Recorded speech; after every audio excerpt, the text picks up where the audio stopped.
Good morning, everyone. Andrew Douglas here in the Action News 5 digital desk on this beautiful Tuesday morning, taking a live look outside from our High 5 camera downtown, where it is gorgeous, 48 degrees as we get going on this Tuesday morning.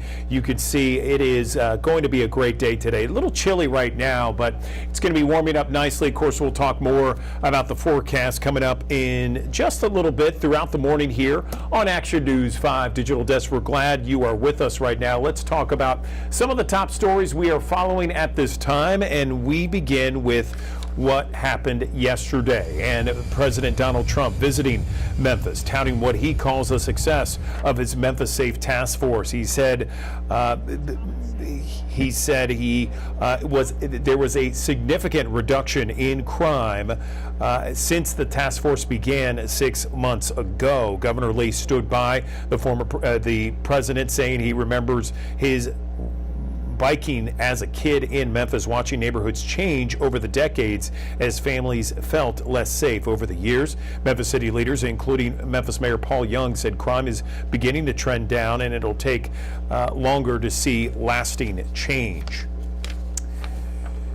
During the roundtable yesterday, there were some big names that were there, and there were some names that were not there, including Memphis Mayor Paul Young and Memphis Police Chief C.J. Davis. The president did meet with state and local leaders to tout the Memphis Safe Task Force, crediting it with seizing hundreds of guns, illegal guns and drugs, also more than 700 gang arrests, and locating and finding 150 missing children.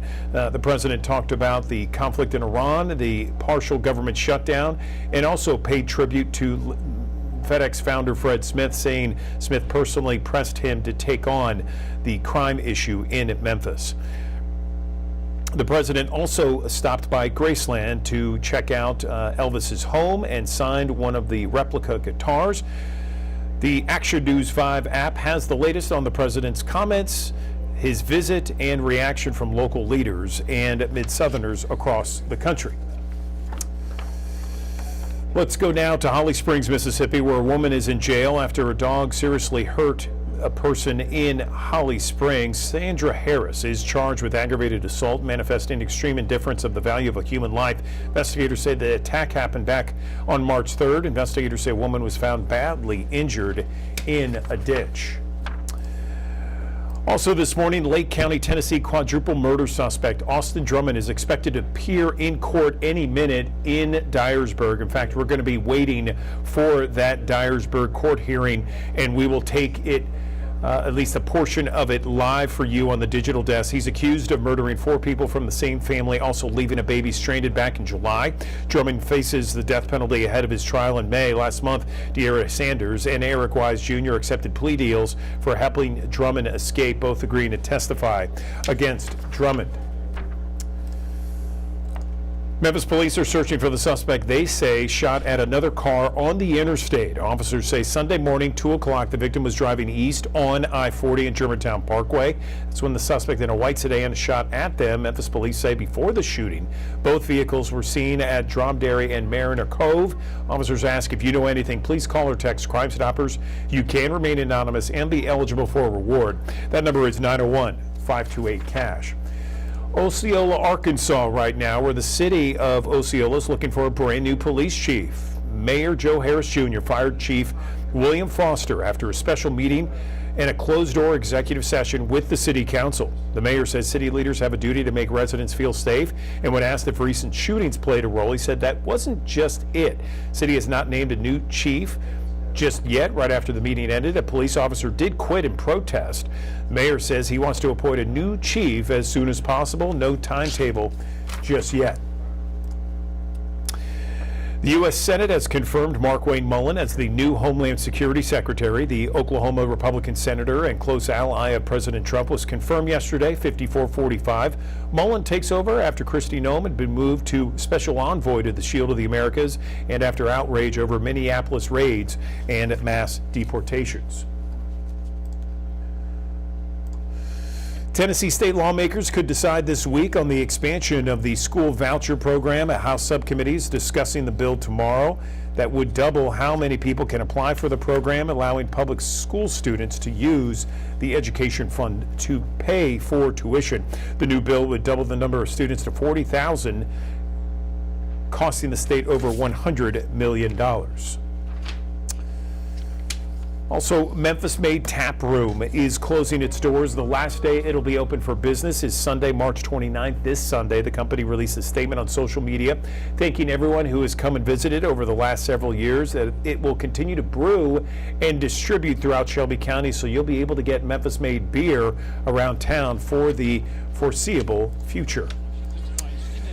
Tough night for the Memphis Grizzlies in Atlanta. The Hawks ran them off the floor, handing Memphis a 39-point loss, 146-107. At one point, Atlanta led by 44 points. Gigi Jackson, and he scored 26 for the Grizzlies. It wasn't nearly enough. Memphis heads back home to host the Spurs tomorrow. That game, by the way, will be broadcast right here on Action News 5, the game you can watch between Memphis and San Antonio at FedEx Forum. Pre-game coverage starts at 6:30. The game tips off at 7 o'clock. Again, you can watch it right here on Action News 5. Let's talk about the Atlanta Braves season opener. That will be broadcast for free on Action News 5 as well, thanks to a partnership between our parent company, Gray Media, and the Atlanta Braves. You can watch the team host the Kansas City Royals this Friday with the first pitch starting at 6:15.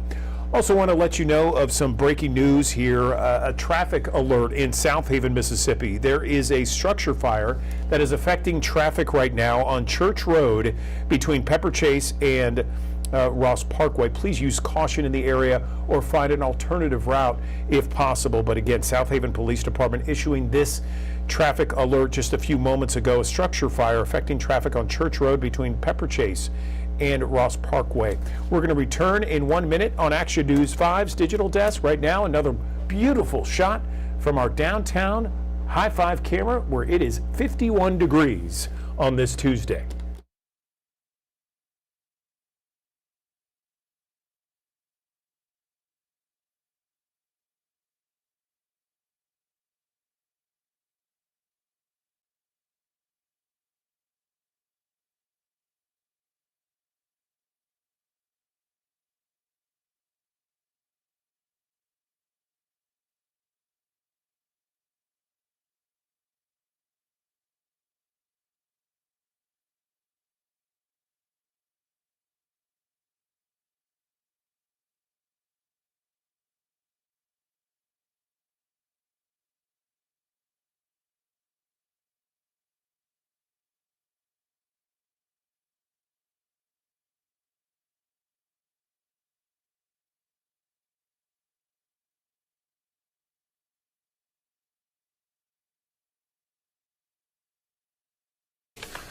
Good morning, everyone. Welcome back to the Action News 5 digital desk. We are in the middle of spring break season, and there is a new campaign I want to tell you about. It's called Sun, Suds, and Stitches. It is a campaign all around spring break travel safety. Joining me on the Action News 5 digital desk, I have the pleasure to be joined by Dr. Kevin Freely. He's a physician, emergency room medical doctor. He's also chief of staff at Orlando Health Melbourne Hospital. Joining us on the digital desk, Kevin, good morning to you.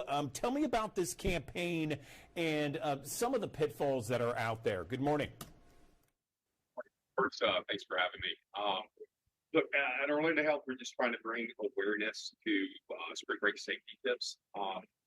We basically piled it into three main topics: the weather, water, and the what I call extracurricular activities. With the weather, look, everybody wants that golden suntan, those long beach days. If you want to apply sunscreen, reapply sunscreen. You want to watch out for dehydration and heat-related illnesses. Hydrate, rehydrate with water. Also, you need to be aware of medications that you're taking could cause dehydration or heat-related illnesses faster. And then the water. Look, if you go swimming, have a swim buddy. If you can't swim, wear a life jacket. If you don't want to wear a life jacket, do not go above your waist. I also want to be aware of swimming pools, right? If you've got little kiddos, they need to be fenced.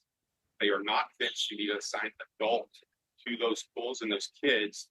Unfortunately, I've spent too many times crying with families that have lost kids in pools. I always say ocean is unforgiving, rip currents are deadly, right? The extracurricular, I think this is where we see most of the patients in our department.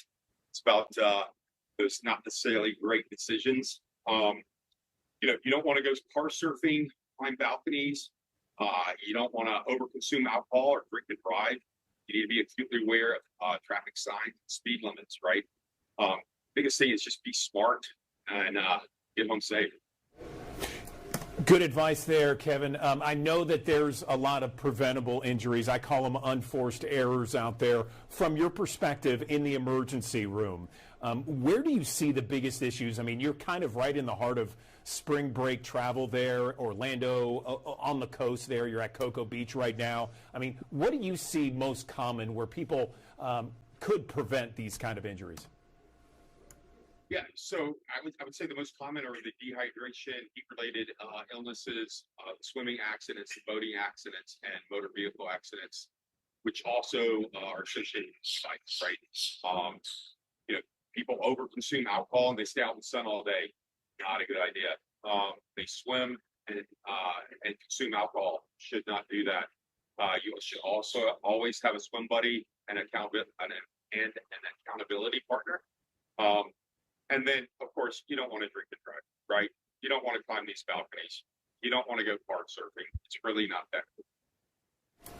Yeah, I agree with you. And, there's a lot of, forget about the college spring break crowd for a moment. I mean, there are a lot of families that take breaks and go down to Florida, for example, for those just to get away for a week. And there are also some of these issues that relate to them. What else do you see when it comes to, I don't know, I guess, younger children? Absolutely. Look, kids are curious, right? The biggest thing with kids are the ocean and the pools, right? And then, just because families are down doesn't mean that the college spring breakers aren't down there with them, okay? You need to be acutely aware of your surroundings. You need to be prepared for the vacation before you go, and then you need to be prepared during the vacation. I know you mentioned this a little bit off the top, but there's a big five when it comes to vacation injury patterns. Can you talk a little bit about that again? I think that's good, solid advice for folks. Yeah. So again, it's that dehydration, heat-related illnesses, swimming accidents, boating accidents, and then alcohol-related injuries. I would say those are the biggest five that we see. Okay, final thoughts before we let you go, because you mentioned all those things. You mentioned the water, the alcohol, the sun, the heat, unforced errors, preventable injuries. Anything else, Kevin, before we let you go? Look, we want people to come down here and have fun, right? Spring break is a big economy booster for our area, right? But while they're down here enjoying themselves, we want them to be smart, but most of all, get home safe. Good advice, Dr. Kevin Friels with Orlando Health Melbourne Hospital. Please give my best to Christy. I appreciate you coming on the Action News 5 Digital Desk. Thank you.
Good morning, everyone. Welcome back to the Action News 5 Digital Desk. I want to tell you about a very impressive young man. He has got a big goal, and that goal is to cycle cross country across the United States, all while raising money for people with disabilities.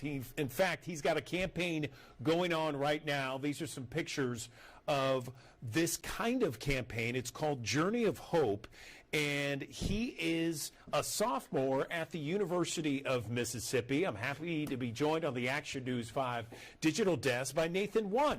He is someone that is going to cycle cross country later this year, and he is right now trying to raise enough money to not only support his cycling, but raise money for disabilities, people with disabilities. So, Nathan, it's nice to meet you. First off, tell me about this this journey that you're on, this journey of hope, how you're getting started, how it's going right now, and what your goal is. Good morning.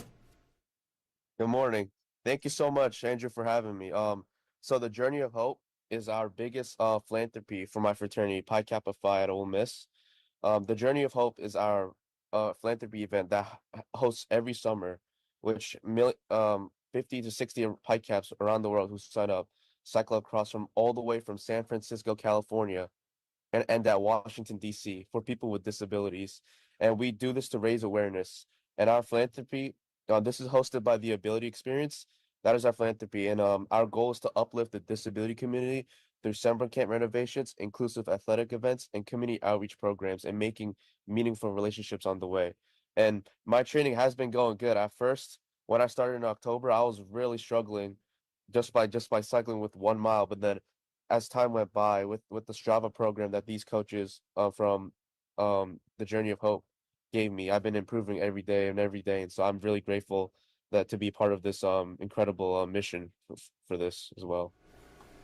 Okay, so Nathan, tell me about this journey that you're going to take. You're going to start. Are you starting on the West Coast, San Francisco, Yes. California area, then going to DC? Tell me about it. Yes, so it's a 65-day process. It starts around June 5th and it ends in, I believe, August 17th. And we start from San Francisco and we will be going from state to state. So San Francisco, Nevada, Utah, Colorado, Nebraska, Iowa, straight to Chicago, and then down to Washington, D.C. So it's going to be across the world, across the country in a very, very long trip. But I signed up for this and I'm very grateful to be part of this journey as well. Yeah, I can see that. And so these are pictures of previous cross-country treks. Is that Yes. right? And then there are some of there. I can see the nation's capital behind one of those fraternity members who've made the trek. There they are starting out there in San Francisco. And so the money raised, where does it go exactly? So the money that we raise goes towards our philanthropy, the Ability Experience. Like I said before, the Ability Experience is a philanthropy where it helps the disability community. So our goal for every biker that is participating is to raise money. And the strategy I've been doing to raise money is I've been going to many organizations, in the news like as well. I've also had the privilege of going to WTVA News as well and sharing this, and going to sorority houses, going to their chapter meetings and asking for donations and promoting this event as well. So this has been a great opportunity to showcase my philanthropy strategies as well. And yes, and so all our money that we collect goes towards the Ability Experience and trying to make a difference for people with disabilities and for the disability community. Okay, and you are trying to raise $30,000 before June. Is that Yes. right? Yes, $30,000. Okay, and someone might be watching this right now, because we have thousands of people who watch each and every morning, and they might want to kind of learn more about your experience and where the money raised goes towards, and how they can root you on, Nathan, in this long cross country trek. Where can they go to just kind of see your journey? Absolutely. Thank you so much for asking that. I've been actually posting on my social media, on my reels, about each of my journeys of which organizations I've had the privilege to talk to, especially with you guys as well. And so I've been just following my social media page. I'll keep everyone updated with my Journey of Hope campaign as well. And on my Instagram, I've been uploading, and on my fundraiser page as well, that I will be sent on the link soon. You can click on that, just read about why I'm doing this, and if people want to donate, that would be amazing as well. Any dollar is a privilege. Any dollars, I'm grateful because it helps not just my fundraiser page, but also to the disability community as well. Tell me what kind of training you have to undergo in order to really be able to experience. I mean, this is a 2-month process. You're going from June to August. You're going to be cycling how many miles? Thousands? Several thousand? What is it? 3 to 4,000 miles, I believe, is around that. It's a lot. It's a lot. And I've signed up, and that's what I signed up for, and I'm prepared for it and very grateful to be part of it. Okay, great. Anything else before we let you go, Nathan? I can tell that you're very goal-oriented and you're ready to rock and roll this come June. Anything else you want to let our audience know before we let you go? Just thank you so much for having me. And every dollar fuels possibility. Every dollar makes a difference for our philanthropy and for the disability community as well. And so, for anyone watching this and that wants to donate, please absolutely feel free. And or if not, just come and read my articles, read my newspapers, just read or look into my social media. And just I want to have people just be intrigued and inspired of why I'm doing this. And maybe some other Pi Kappa Phi's, whether in my chapter or others across the country, would want to sign up and do this next year. What do you want to do after you graduate, Nathan? Just curious. I'm an entrepreneurship major. Some with philanthropy would be amazing as well, and or like build a business. That would be amazing as well too. So some like philanthropy or entrepreneurship, definitely interested in. All right, Ole Miss sophomore Nathan One getting ready for his big journey cross country, raising money for people with disabilities. Nathan, a pleasure meeting you. Good luck on your trek and good luck raising funds for a great cause. We appreciate your time on the Digital Desk. Thank you. Absolutely. Thank you so much for having me. Have a great.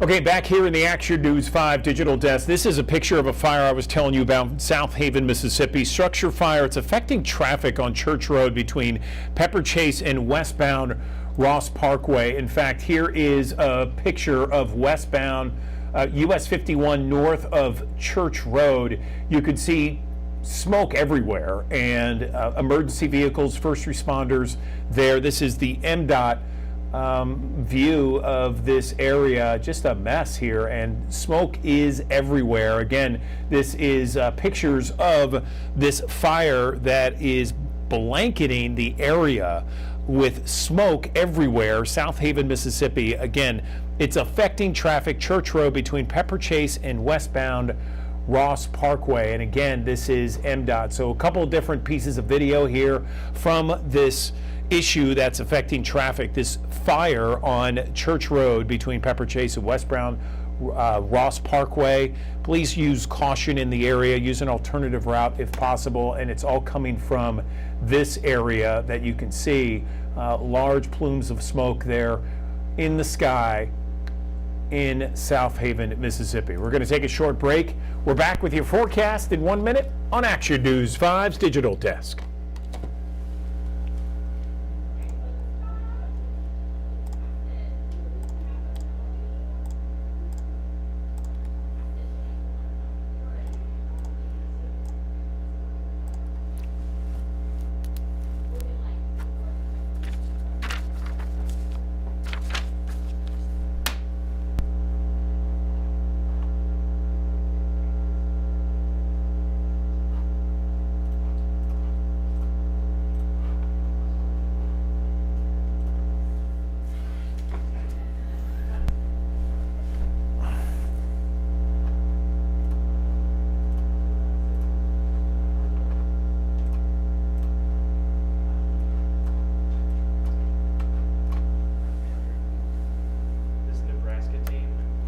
Yes.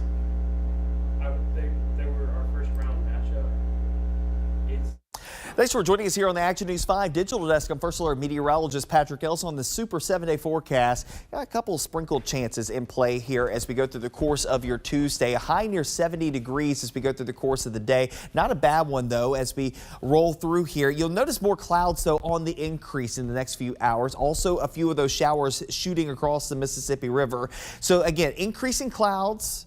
Also, the temperatures on the up and up to the upper 60s, low 70s. And occasionally, even this afternoon, a couple breaks here and there, a couple sprinkles here and there. So it won't be every location finding themselves getting wet, but occasionally you might have to tangle with a quick passing sprinkle. Even tonight into the early hours of your Wednesday as the frontal boundary gets ready to head northward across the area. That frontal boundary will open us up to a much warmer air mass that will take us through your Wednesday and beyond. Actually, the warmest day on the extended forecast, 85 coming up on Thursday. That's our forecast. The record set back in 1907 of 86 degrees. So a long-standing record, and it's not even really a soft record for us, but definitely a chance that we run up against it here as we head through your Thursday. Behind that, though, we do have a system that will move in here by Friday. I think the morning hours on Friday will be fine, and we'll probably get through the morning commute without any fanfare, though there will be some rain chances that will be sneaking in here by the afternoon hours. Even that being said, I don't think it's going to be a widespread rain event for us here across the Mid-South, but there could be a few more showers during the evening and overnight period of Friday into early Saturday before a cool down that heads in our direction in the wake of that system that will take us from the 70s for highs down to the low 60s, at least briefly going into Saturday. But notice by Sunday, we're right back into the warmer air mass that will be moving in here by Sunday, a high temperature that will top out in the low to mid 70s here across the region with south breezes coming in around 10 to 15 miles per hour, mostly sunny skies there. By Monday of next week, I want to give you a first alert because there's going to be a pattern shift for us as a ridge of high pressure develops across the Atlantic Ocean. That's what we call the Bermuda High. That return flow that comes in off the Gulf, more so out of the south and southeast. There's a lot of moisture that'll be pluming up across Texas, Oklahoma, as well as Kansas. I think we may have some more risks as we head into the beginning portions of April, some risk of some severe weather back out to the west. We're on the edge of that, and I think that occasionally we might have some scattered downpours to contend with. I don't think it's going to be constant, though, at least for the first portion of the forecast. When you look at the 10-day forecast, it's a little hidden behind all of this, but you see the temperatures near 80. There will be more clouds in the skies, and yes, embedded in that, there are opportunities for rain that will come into the fall. I think right now our best chances for seeing rain will probably be like Thursday into Friday, Wednesday through Friday of next week. So we do have at least an opportunity for some rain to come back here. I don't think it's an overwhelming risk right now, but something we'll be keeping an eye on as we are now deeply or heading deeply into the midst of our severe weather season here, but nothing that we need to be worried about in the short term here. The system that we've got here today, just a few sprinkles. The system we come here on Friday is pretty lackluster, to be honest with you, when it comes down to not only the rainfall, but the potential for anything that's more so than just showers. Then the cooler air moves in here briefly on Saturday. Then we're on that upward trend back into the 70s and 80s. We'll keep an eye out on mid next week. For the time being, though, nothing that you need to be honed in on when it comes down to any active weather outside of a few sprinkles here and there and the better chances for a few scattered showers by late Friday.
Good morning. Welcome back to the Action News 5 Digital Desk. I want to show you these pictures. This is from Memphis Botanic Gardens spring plant sale.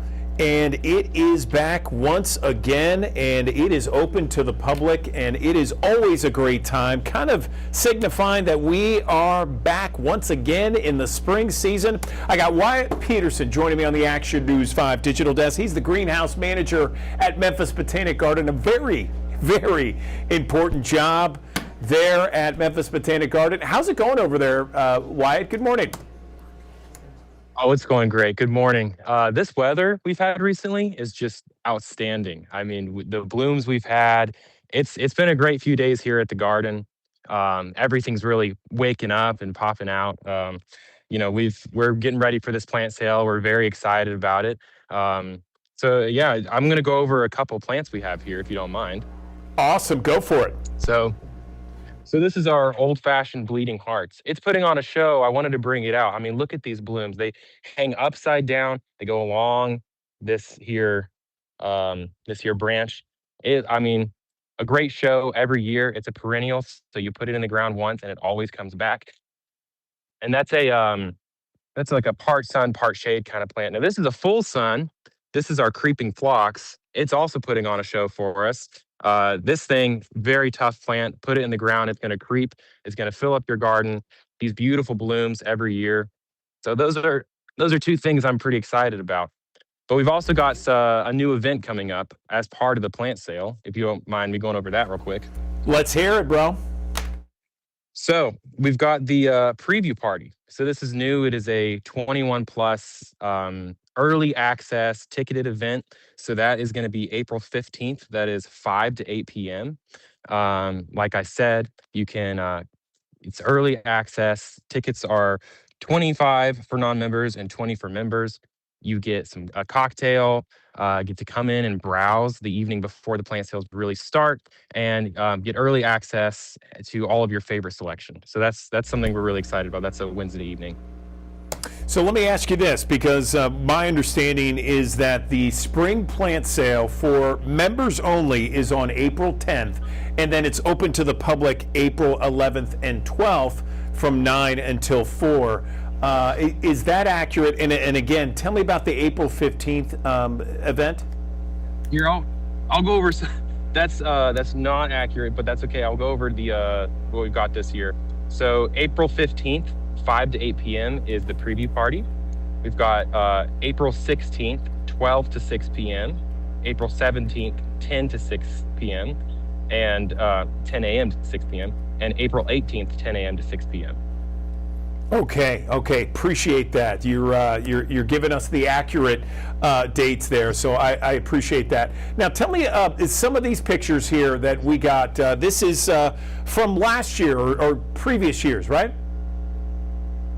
Yes, that's correct. And people are having a good time there and picking up their plants. You know, one thing that I really like about this plant sale that we offer here is that community members in Memphis can come in.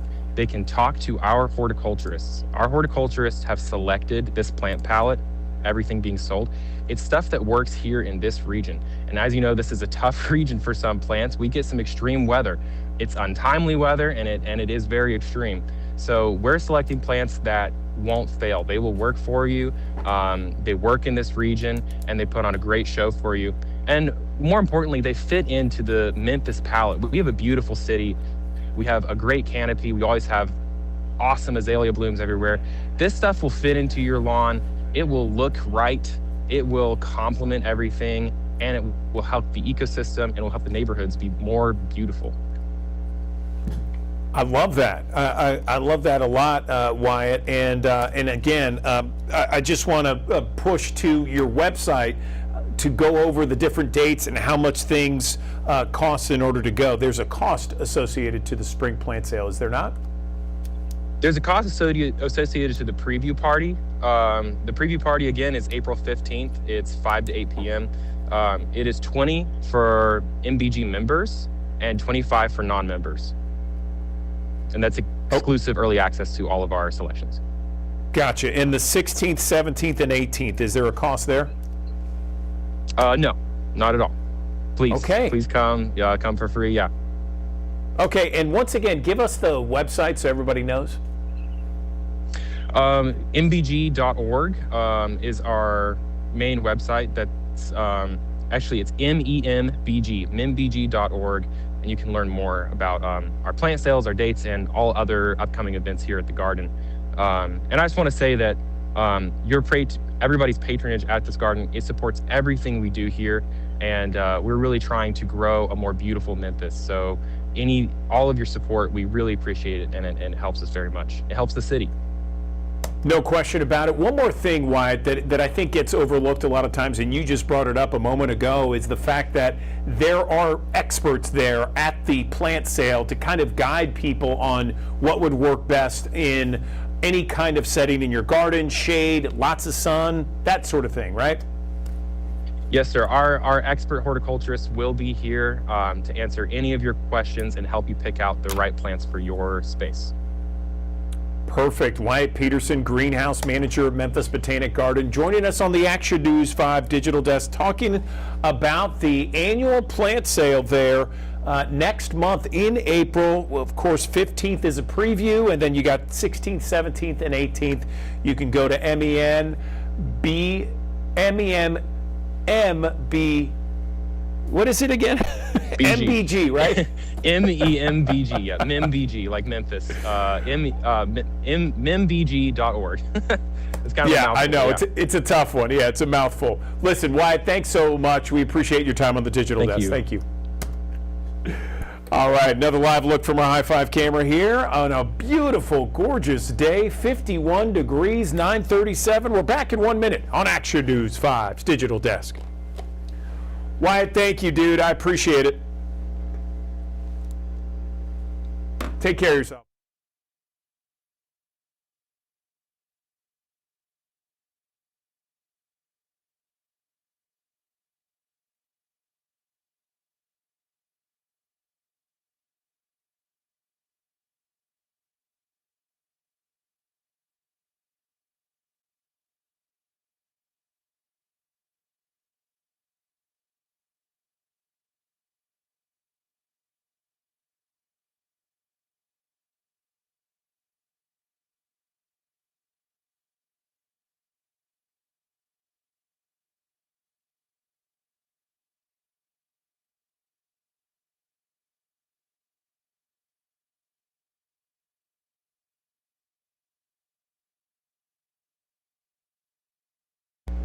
Good morning, everyone. Welcome to the Action News 5 digital desk on this Wednesday morning. It is March 18th, taking a live look outside from our High Five camera. Much warmer today, 46 degrees as you get going. Some cloud cover out there, as you can see. That's another live look from our High Five camera downtown, but you'll notice blue sky there trying to creep through. We'll be talking more about the forecast throughout the morning here on Action News 5's digital desk, but right now, I want to go to one of our first interviews this morning, and it has to deal with one of the mayors that tend to join us each and every month here on the Action News 5 digital desk. I'm joined by Germantown's mayor, Mike Palazzolo, as he does each and every month. And Mike is joining us this morning. And Mike, how are things in Germantown? Good morning. Well, good morning, Andrew. Welcome to Germantown. It's always good to have you and your viewers with us in Germantown. Things are going well.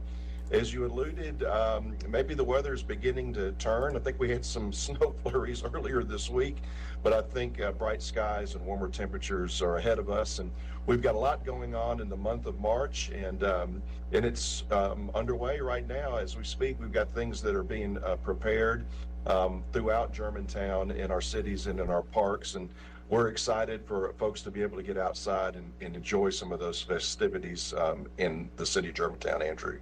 Yeah, no question about it. I think everybody's ready for spring. And what's great about being here across Memphis and the Mid-South during the spring months is there's so many different things to do outside, just getting out and enjoying the weather. So let's hear it.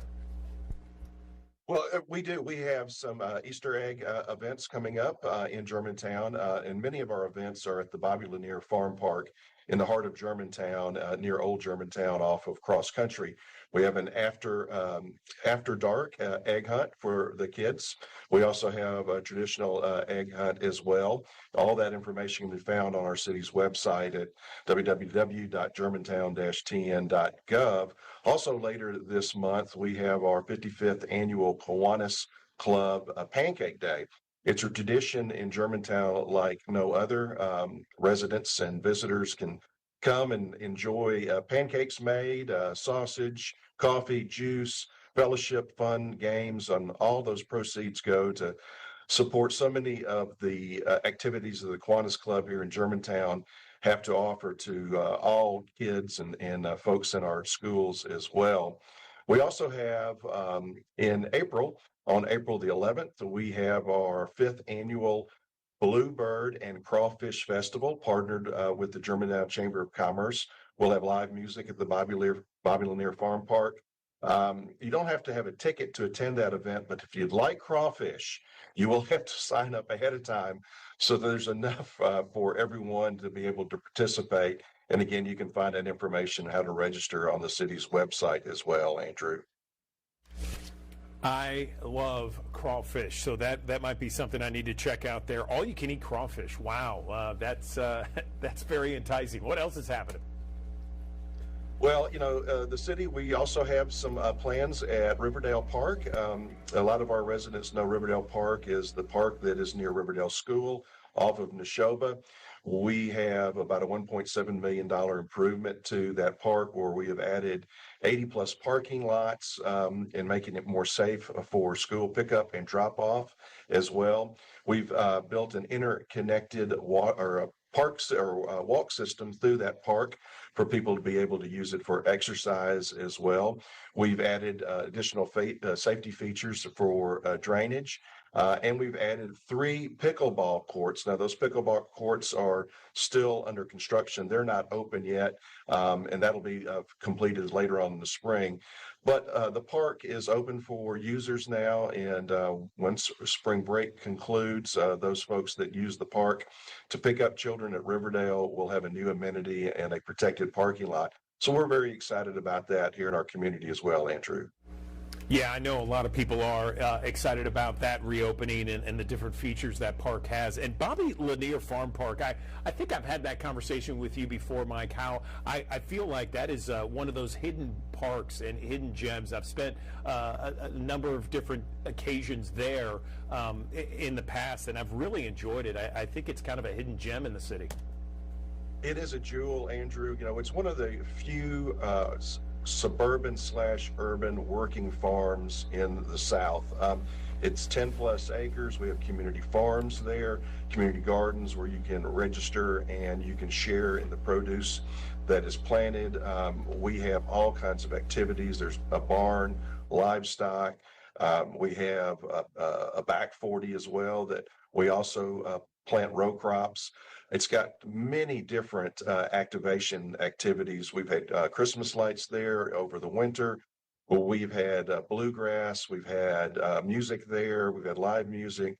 We've had our farmers market there as well over the years. And we've actually programmed that facility for several events this spring. It is kind of not a hidden gem. It's tucked away in the woods. It's hard to see, but GPS will get you there very easily, Andrew. You and I can find it. I know everybody else can. Yeah, oh, absolutely. I can remember a number of years ago, Mike, I was partnered with Erling Jensen, and they put on a cooking display at that park, and so that was a thrill for me to be partnered with Erling Jensen, one of the great chefs in our area. Anything else you want to mention before we let you go, Mike? No, we just, we're always open for shopping here in Germantown. Please come and visit us.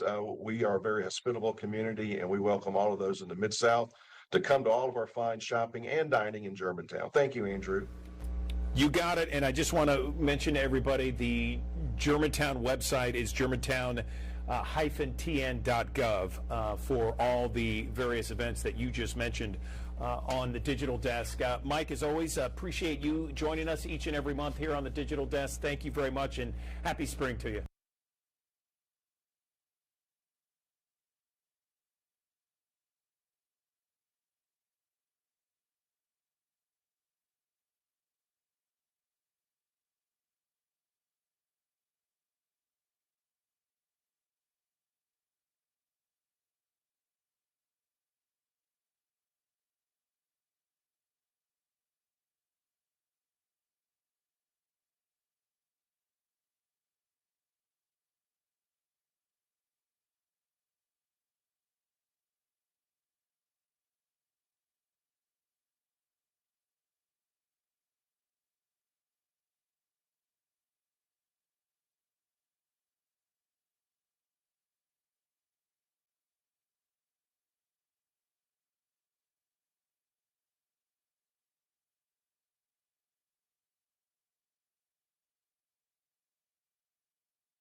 Good morning. Welcome back to the Action News 5 Digital Desk. The Memphis Jewish Community Center is hosting its first ever music festival. It's called Jammin' at the J. It's happening later this month. And joining me now to talk more about that festival, Jonathan McCarter. He is the Cultural Arts Director at the Memphis Jewish Community Center. So, Jonathan, tell me what inspired this music festival. Good morning.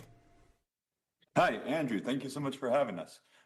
So we are strategically placed on 24 acres out here at the Memphis Jewish Community Center, and spring's coming. We've got this beautiful weather, and so we were like, let's celebrate some Jewish musicians. Now, I want to be clear: this is not a Jewish music festival. It's not klezmer, although there's nothing wrong with a good klezmer band, but this is a celebration of Jewish musicians. We've got three solid acts, three solid lineups. We're starting with Jack Fargo, who Memphis born, grew up here at the Memphis Jewish Community Center, has since moved to LA. He's bringing his band out. They're going to really rock the show. Our middle act is a Memphis staple, Memphis Soul Remedy. You've seen them around at iconic Memphis events like Peabody rooftop parties and things like that. And then our headliner is Avi Kaplan. Avi Kaplan's a three-time Grammy winner. He was an original member of the group Pentatonics, and we're so excited that we were able to secure him and that he's coming out to headline the festival here. That's fantastic. I love it. I mean, it's a little bit of everything for everyone there. Pentatonics, that's a big name we hear about every year too. And then Soul Remedy. I mean, you know, we're talking about Memphis music here at a Memphis festival. Yes. You got to have some of that in there. And then I love it that Jack Fargo as well. So tell us about Sunday, the 22nd, when it's happening, 11 to 4:30, right? Yes. Doors open 11:30. Jack's going on at 12:30. Memphis Soul Remedy will be up at 2, and Avi's going to be up at 3:30. But in and amongst the day, while you're out, we've got some really great food that's going to be out there. We've got a kids zone. We've got some bounce houses, some face painting and activity out there. We've got a slew of good vendors. Born Bloom Jewish Community School is going to be out there with things they've created from the design lab. We've got some candle makers, some crafts, some jewelry, some art. It's going to be a whole day. It's a whole fun festival that we've put together that's going to be on, coming up. Not this Sunday, but next Sunday, March 22nd.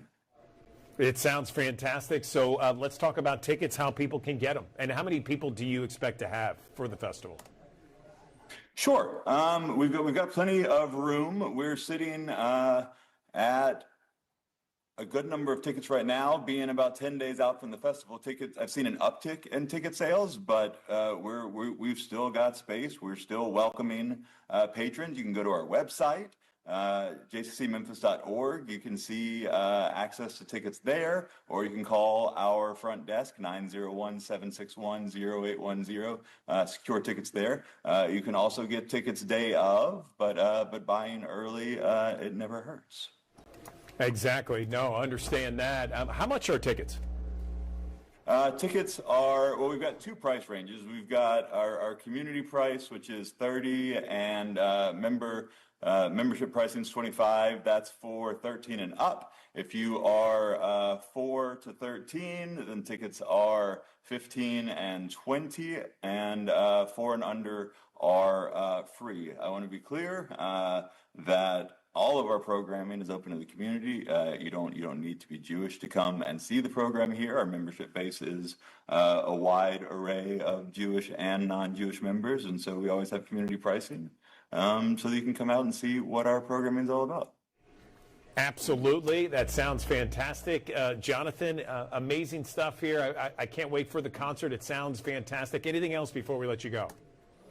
I need to be sure to thank our event sponsors, because there's no way that things like this would happen. So, as I said, the event's presented by Kalman Lazarov Wealth Management. Our other sponsors are Preparedness Consulting Service, Paragon Bank, and the Memphis Jewish Federation. I just want to say it's going to be a great time. Please come out and join us. Let me know if I can provide any additional information. And Andrew, thank you so much for the time today. Thank you, Jonathan McCarter, jamming at the J Music Festival, March 22nd at the Memphis Jewish Community Center. It's going to be a great time. Appreciate it. Thanks for coming on the digital desk, and we look forward to hearing great things and more programs and activities from the Jewish Community Center. Thanks, Jonathan. Thank you.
Action News 5 Digital Desk. I am joined by Dr. Eric Harris. He has been appointed by Memphis Mayor Paul Young to be the next director of Memphis Public Libraries, and he is joining us on the digital desk to talk a little bit about that position, who he is, and the vision for the public libraries in the city of Memphis. Eric, it's nice to meet you. Tell us a little bit about yourself and our audience that we have. We have thousands of people who watch each and every morning. Tell us about yourself. Good morning. Right. Hey, good morning to you. Thank you so much for having me on the show. I am Dr. Eric Harris. I'm a lifelong Memphian. I've put a lot of time here in this city. Only lived away when I went to college, and that was undergrad. So I'm really tickled to death to have the opportunity here to continue what it is that I've always wanted to do, and that is, help the literacy deficits, help the deficits of people knowing what really a Memphian is. We want to help the school system. We want to help everyone. So the library has a lot of opportunity to do that. Sorry. Gotcha. So you've been appointed. Have you started working, or is this something that you have to wait for the Memphis City Council to formally approve? How's that work? Actually, yeah, the council, they approved it on February the 22nd. I am here in my office now. I've been working diligently since then. It's been a grind because there is a lot of work to do here. The previous director, Keenan McCloy, she left a lot of things, a lot of great projects that have to be overseen. So it's been really, really fun. The people in the library have been great. Everyone's very passionate. You don't have to worry about motivation whatsoever. And I've absolutely enjoyed every moment I've been here. So tell me about your vision for the Memphis Public Libraries. Where do you see it going? Where would you like to see it going? Do you have any personal goals and objectives that you would like to see the library, and short-term, long-term goals, that sort of thing? Yeah, that's the great thing about this position that I'm in now. The library is such a great, well-oiled machine. People may not know that just a few years ago, 2 or 3 years ago, the library won the national award as the most innovative library in the country. So there was a lot of things already in place. There's a lot of capital improvement projects. We've got new libraries coming online. There's one at Fraser, one in Raleigh soon. Southwest Twin is coming up. So it's a matter of continuing that work, but then also taking the library to the next level. Because even though we had over 200,000 items that were checked out of libraries last year, we had about 25,000 people that participated in library programs. There's still some work that could be done, and there are still some demographics that could be improved. For example, our Mayor Paul Young and also our Superintendent Rod Richmond both point at teenagers saying, hey, we need to give you more things to do after school. Well, it's ironic that that is the one demographic in the library system that the numbers are also a little bit lower than what would be optimal. So we want to, again, continue that work and take everything to the next level. Let me ask you about that, Eric, because, if you think about the library over the last, 10, 20, maybe even longer than that, the library has really undergone a transformation digitally. I mean, gone are, you know, the decimal Dewey system, I think it's called. It's so far Dewey away. Decimal. Exactly. Yeah, Dewey Decimal. And so here we are, we're in a digital age where a lot of people just log into their own prospective libraries to either check out books online, do a lot of things digitally. How is that going to change and transform the library for the next generation of kids? That's one thing I have to give credit to my predecessor, Keena McCoy. She really saw that coming. So she implemented a lot of community outreach pieces, a lot of digital pieces. The library has a great app called Libby where you can access over 50,000 ebooks and e-audio books there. You can get your library card online now. A lot of the programs are available online, and that's all credit to Keenan for doing that. So it's a matter of basically having that to step up to the next level, because as you know, as broadband gets faster, we have to be able to keep up with that and be able to provide all the programming and all the type of needs and resources that people will want. So basically, it's a matter of keeping up with the times for the library. So let's say 10 years from now, where would you like to see the library? Oh, wow. The way it's going in the digital age, libraries may be floating and hovering over the ground or something, who knows?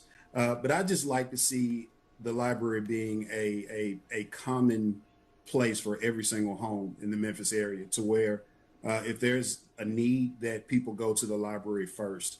If there's some advice or some sort of resources that's needed, people know how to get it through the library. Because one thing that the library is really good at is facilitating people. We have a Link 211 service, which is really, really great. People can call and get information on absolutely anything. For example, during the ice storm, I don't know if the media has come up with a cute name for the ice storm that we had. I haven't heard it. But during that storm, there were a lot of people that called Link 211 because they didn't know what to do. They didn't know what the weather was. They had to go get a dialysis treatment and they didn't have transportation. Link 211 was able to connect them with MATA or the police or anyone that they would absolutely need. And I was really, really pleased to hear that mechanism being in place. So I just want the library to continue to grow and be a part of every family. Final question before we let you go, Eric. You know, there's a lot. I'll just bring up the fact that teenagers, everybody has a smartphone device, and a lot of them will go to, the AI of their choice to look up anything that you would have to go to a library in generations past in order to look up. And so everything seems to be on the phone. How do you connect and have that relevancy to today's kids? Yeah, thank you for that question. AI is here. It's nothing that can be avoided. You have to understand your organization and how to best implement it. AI is really good for connecting the person with the resource really fast. So having a mechanism like that is great. But what people have to remember is AI is really good at spitting facts and information, but AI cannot tell stories. It can't trigger sentiments and emotions that you would get from reading a good book or talking to someone who's very passionate about something. So those are the things that AI does not have. Whether it'll have it, 10, 20 years from now, who knows?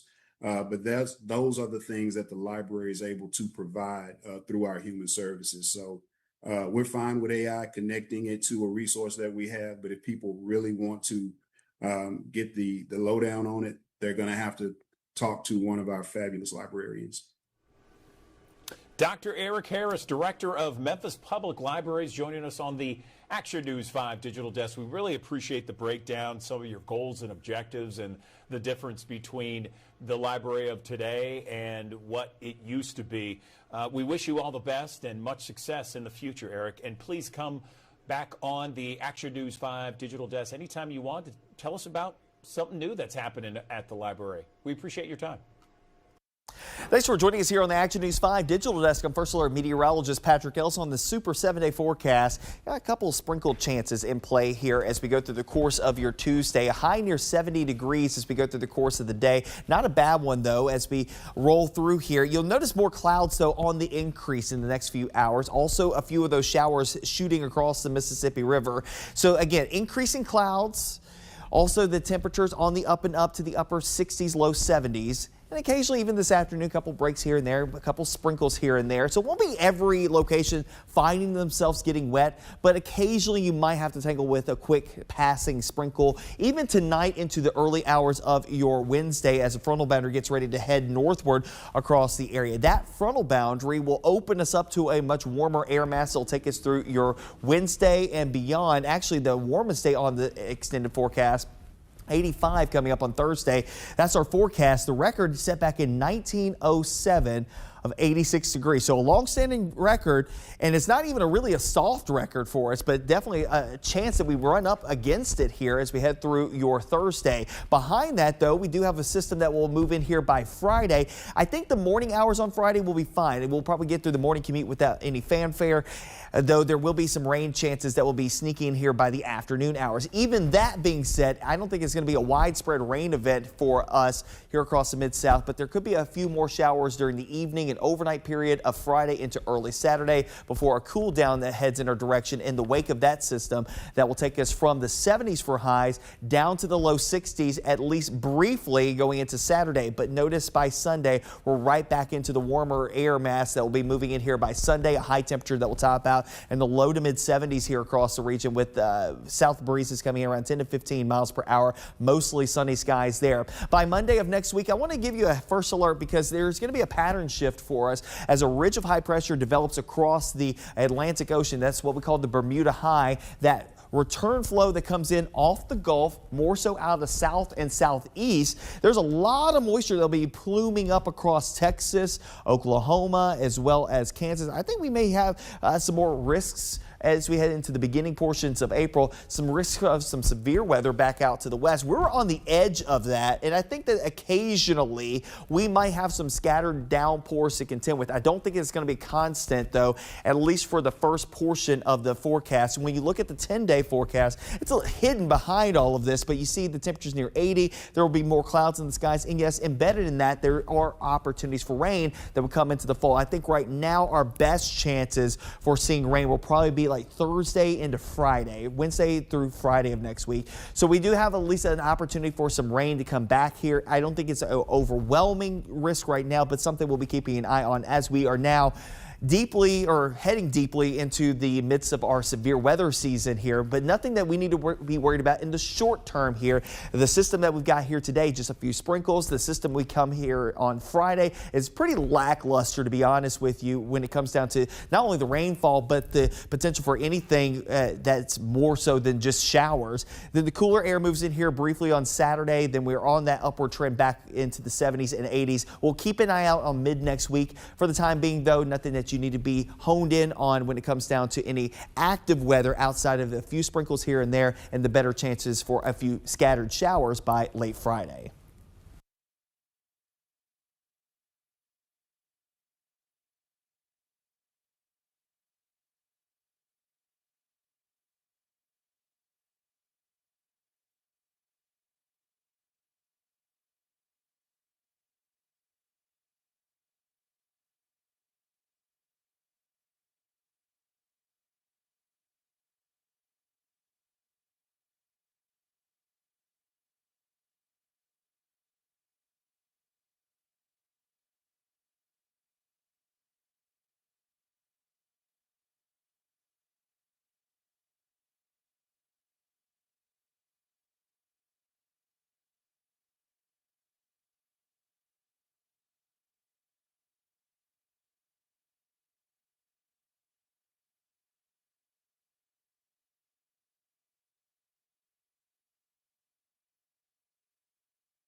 Good morning, everyone. Welcome back to the Action News 5 Digital Desk. It's time to check in on one of the prettiest places in the entire Memphis Mid-South area.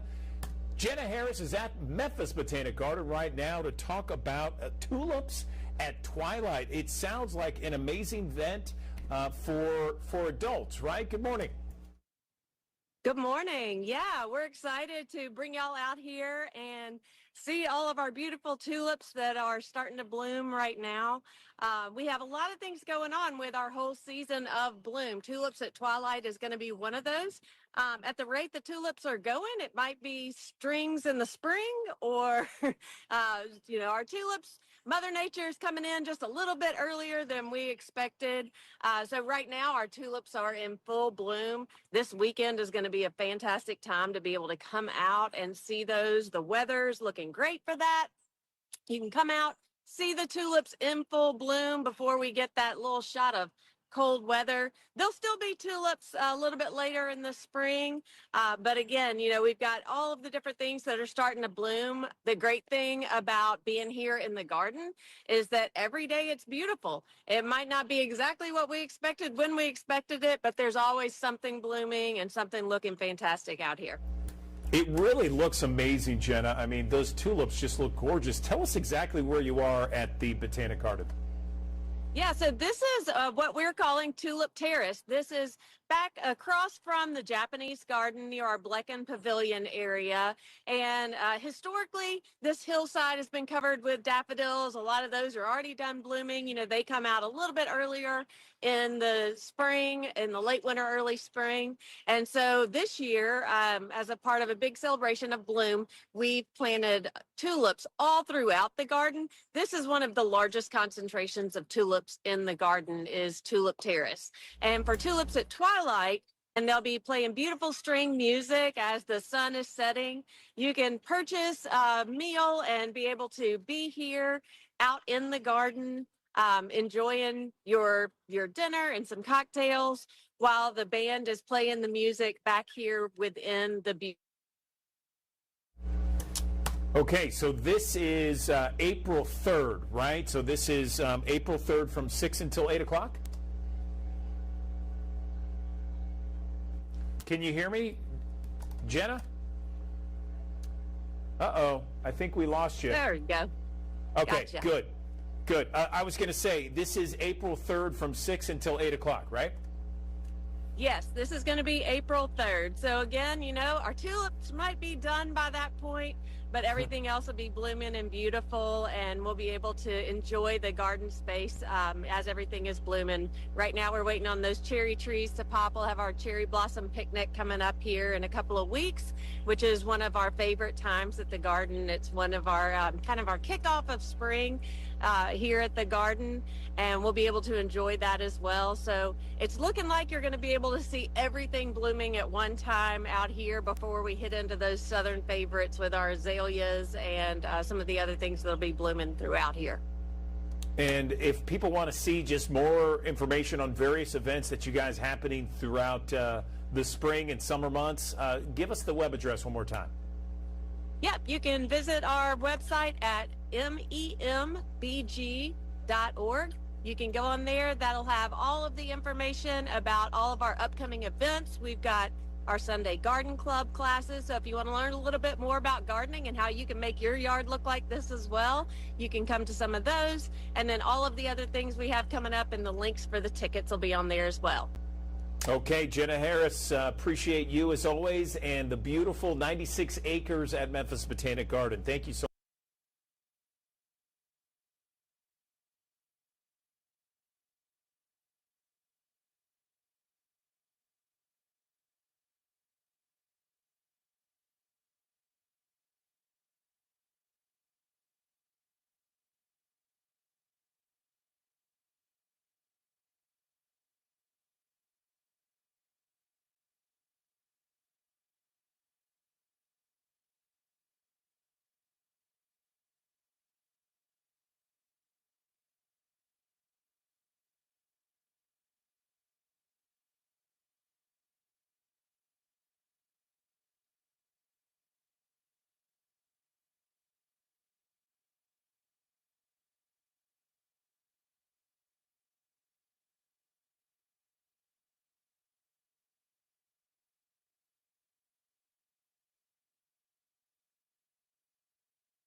Good morning, everyone. Welcome back to the Action News 5 Digital Desk. I'm Andrew Douglas. Let's talk about the relationship between high blood sugar and heart disease. To talk more about this issue, I'm joined on the Action News 5 Digital Desk by Dr. Harbinger Singh.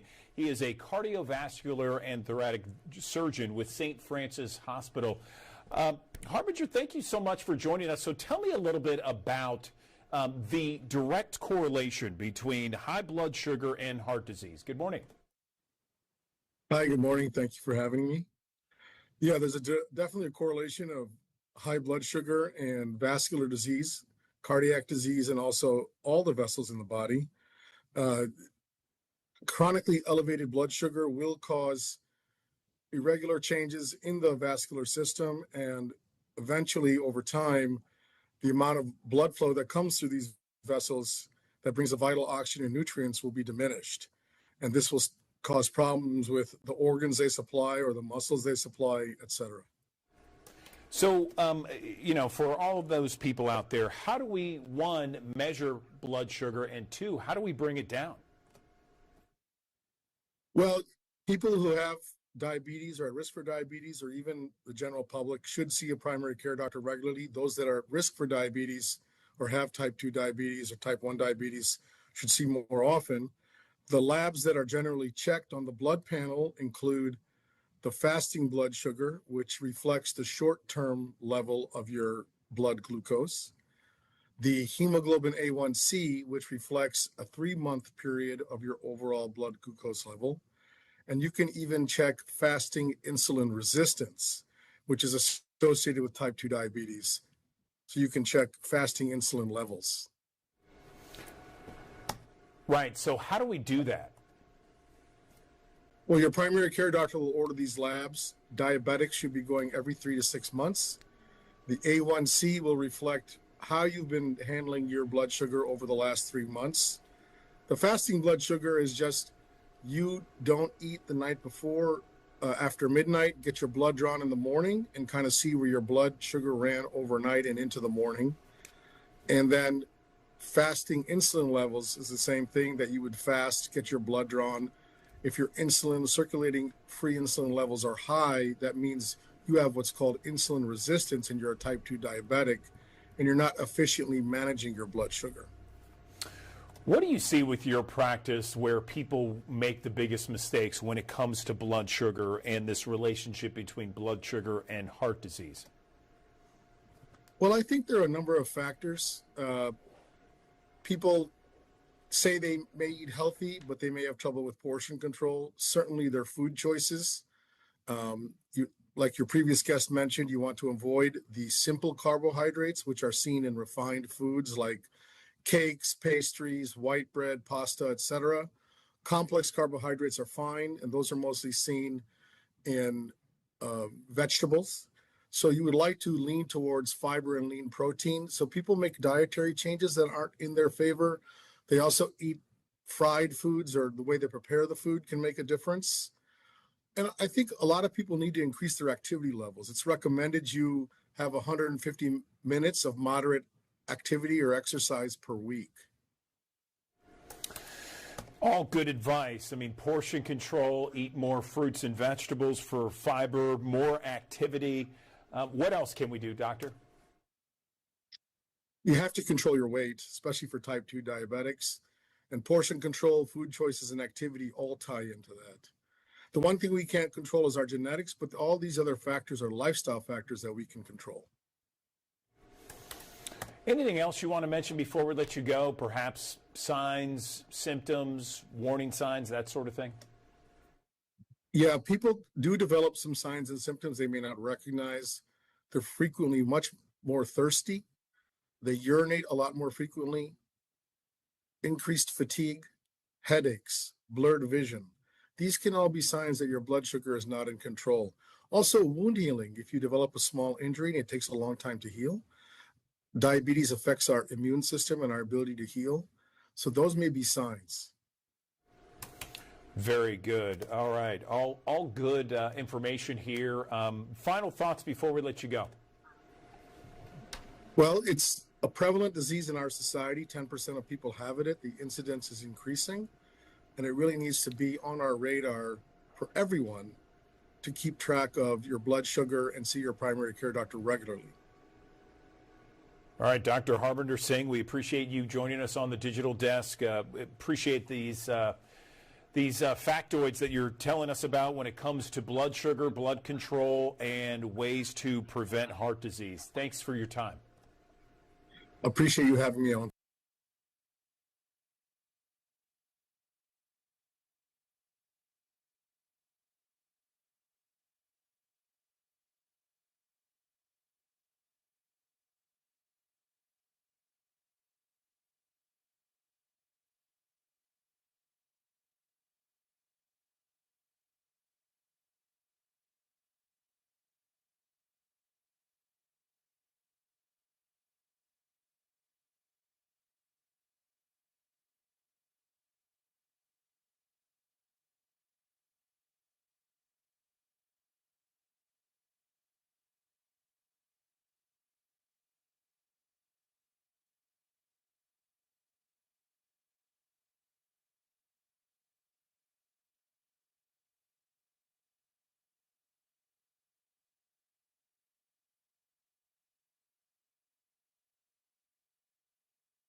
Good morning. Welcome back to the Action News 5 Digital Desk. Well, there is a new series with someone very familiar to you, Mike Wolfe. He is American Picker star on the History Channel, and he's got a new series celebrating America's rarest collectibles and iconic stories.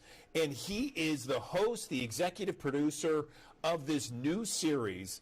He is someone that most people recognize searching for hidden treasures, American Pickers. I'm sure that you have heard this story as an ultimate treasure hunter. And joining me on the Action News 5 Digital Desk from as far away as Nashville, Tennessee, he is with us now talking about his new series and his adventures in Memphis. Mike, it's great to meet you. Tell me a little bit about yourself and your adventures in Memphis. Okay, Good morning. well, oh man, I appreciate the opportunity. We are still airing American Pickers. That show has been on for 16 years now. That is actually a show that I pitched for 5 years. And I was living in my van. I bought a camera. I was traveling the country, buying and selling things. And I wanted to start documenting it. And so all of that hard work has led to this interview that we're at right now. Excellent, excellent. So this is a brand new series, and I have some video that we can roll as you talk about it. Tell me a little bit about how this series differs from what's currently on the air for the last 16 years on the History Channel, Mike. Okay, so it's different and it's similar in the respect. So there's a high level of storytelling on this show, just like there is on American Pickers. You're not going to see me actually pick anything, though. You're going to see me introducing pieces. We're going to cut to a reenactment. We're going to cut to an expert, and then I'm going to do the out. I'm going to do what they call wraparounds. But I was involved in picking these stories that we're talking about. It's exciting to me because we're talking about American history, which is the history of all of us, and I think that's important for us to still dive into. I agree, and I'm looking at it right now. It looks really cool, seeing some vintage things. Can you talk about some of the things that that you'd like to, that you guys are going to highlight on this new series? This episode that you're showcasing here is transportation related. It talks about the Batmobile. It talks about James Bond's car. It talks about a 1908 Harley that was discovered in a barn in Wisconsin. It talks about James Dean's car.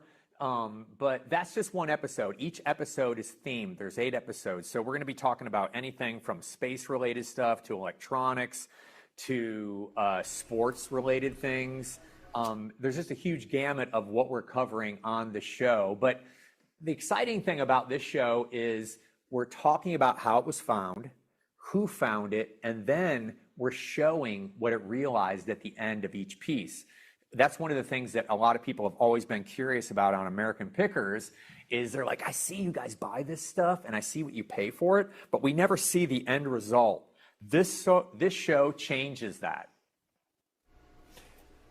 Do you go by cities? How does it work exactly? Peel the curtain back, if you will, about, do you camp out in one area and then go to all the destinations, or do you go from city to city based upon the iconic finds that you see? Well, on American Pickers, that's exactly what we would do. We would travel for 2 weeks on the road at a time. We would camp out in a city, and then we would go off in different directions from that, that hive.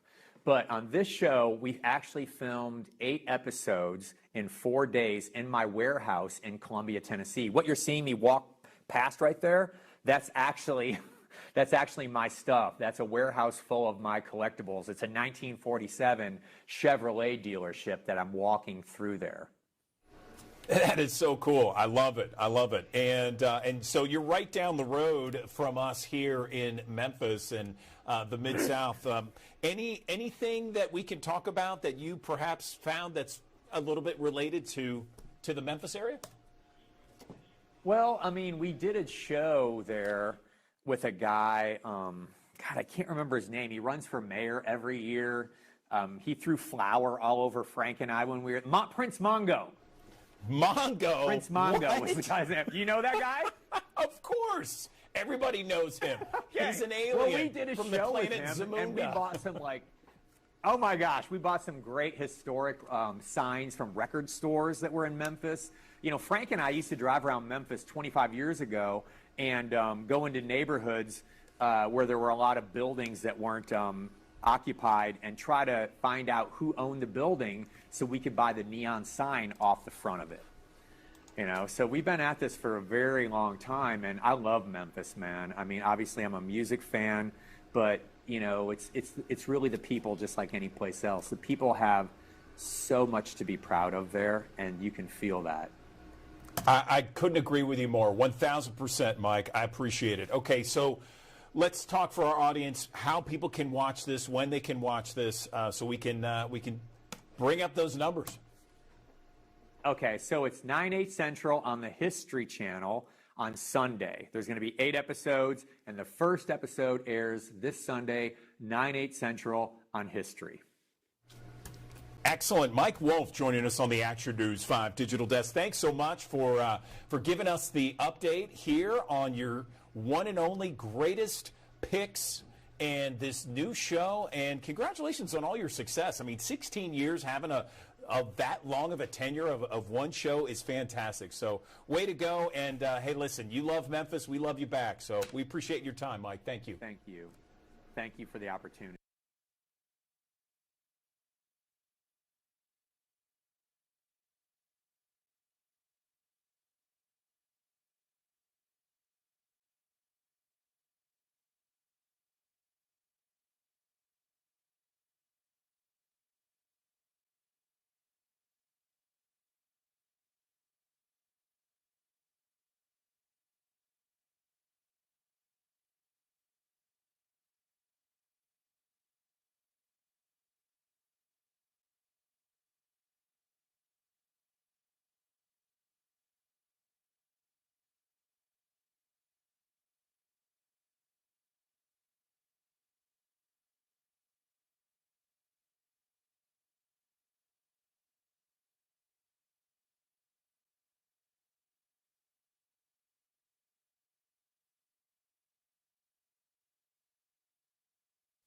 Thanks for joining us here on the Action News 5 Digital Desk. I'm First Alert meteorologist Patrick Ellis on the Super 7-day forecast. Got a couple of sprinkled chances in play here as we go through the course of your Tuesday. A high near 70 degrees as we go through the course of the day. Not a bad one, though, as we roll through here. You'll notice more clouds, though, on the increase in the next few hours. Also, a few of those showers shooting across the Mississippi River. So, again, increasing clouds.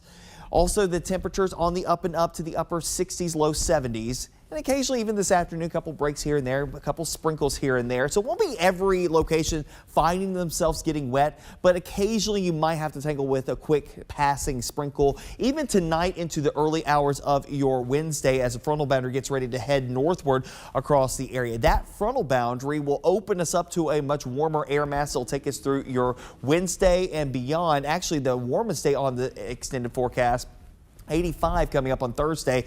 That's our forecast. The record set back in 1907 of of 86 degrees. So a long-standing record, and it's not even really a soft record for us, but definitely a chance that we run up against it here as we head through your Thursday. Behind that, though, we do have a system that will move in here by Friday. I think the morning hours on Friday will be fine, and we'll probably get through the morning commute without any fanfare, though there will be some rain chances that will be sneaking in here by the afternoon hours. Even that being said, I don't think it's going to be a widespread rain event for us here across the Mid-South, but there could be a few more showers during the evening and overnight period of Friday into early Saturday before a cool down that heads in our direction in the wake of that system that will take us from the 70s for highs down to the low 60s, at least briefly going into Saturday. But notice by Sunday, we're right back into the warmer air mass that will be moving in here by Sunday, a high temperature that will top out in the low to mid 70s here across the region with south breezes coming in around 10 to 15 miles per hour, mostly sunny skies there. By Monday of next week, I want to give you a first alert because there's going to be a pattern shift for us as a ridge of high pressure develops across the Atlantic Ocean. That's what we call the Bermuda High. That return flow that comes in off the Gulf, more so out of the south and southeast. There's a lot of moisture that'll be pluming up across Texas, Oklahoma, as well as Kansas. I think we may have some more risks as we head into the beginning portions of April, some risk of some severe weather back out to the west. We're on the edge of that, and I think that occasionally we might have some scattered downpours to contend with. I don't think it's going to be constant, though, at least for the first portion of the forecast. When you look at the 10-day forecast, it's hidden behind all of this, but you see the temperatures near 80. There will be more clouds in the skies, and yes, embedded in that, there are opportunities for rain that will come into the fall. I think right now our best chances for seeing rain will probably be like Thursday into Friday, Wednesday through Friday of next week. So we do have at least an opportunity for some rain to come back here. I don't think it's an overwhelming risk right now, but something we'll be keeping an eye on as we are now heading deeply into the midst of our severe weather season here, but nothing that we need to be worried about in the short term here. The system that we've got here today, just a few sprinkles. The system we come here on Friday is pretty lackluster, to be honest with you, when it comes down to not only the rainfall, but the potential for anything that's more so than just showers. Then the cooler air moves in here briefly on Saturday. Then we're on that upward trend back into the 70s and 80s. We'll keep an eye out on mid next week. For the time being, though, nothing that you need to be honed in on when it comes down to any active weather outside of a few sprinkles here and there and the better chances for a few scattered showers by late Friday.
Good morning, everyone. Welcome back to the Action News 5 Digital Desk. Let's talk about fitness tips for seniors out there, older Americans trying to stay active in 2026 and beyond. Joining me now on the Action News 5 Digital Desk, I'm joined by Katie Sandfield. She is someone who coordinates fitness at Trezvant, and she is on the digital desk to talk more about where we can begin when it comes to seniors staying fit, staying active, because it is so important, especially as you age, to remain very active. Katie, good morning to you. Where should we begin with this? Good morning. Just something that I've really been seeing, especially I work at a residential place for seniors, and we're just seeing how much younger a 70-year-old is even now compared to 10 years ago. So we're really upping our level of fitness around here and meeting people where they are and really trying to just keep them independent for as long as they can. That's our main goal with fitness here. You know, I see that all the time on social media, Katie, where we show pictures of people back in the 80s on various shows, and they look a lot older, and they're actually kind of young. And then you compare that to people today, and you're right, they look a lot younger, and they're doing more things to benefit their health and age in a better way. Where do we begin? I know you work at Tresvent Manor there. What's the best, I guess, underlying theme and exercises that people should begin with? Yes, we focus on balance. That underlies all of our classes across the board. That is the number one thing that people are concerned with, because if we don't have good balance, we're falling. Falling is going to lead to joint replacements and a lower quality of life. So we are focusing on strength, flexibility, and agility. Really, a lot of our exercises, they don't look like much, but they're going to give us that, again, independence through our life. So we practice a lot of moving through our balances. So as simple as lifting a leg and pretending to step over an obstacle. And that's going to help us in a parking lot. That's going to help us when grandchildren are over and they're leaving toys everywhere. I have a 4-year-old at home, and that's a lot of my daily life and my parents' life when they come over to babysit, is practicing that agility of when you don't know if there's going to be a little toy car on the ground and you have to practice stepping over that. We saw it a lot in the last few weeks with the snow and ice, finding that steadiness, grounding through our feet and through our core and our upper body to have our best posture to be able to walk on that snow and ice.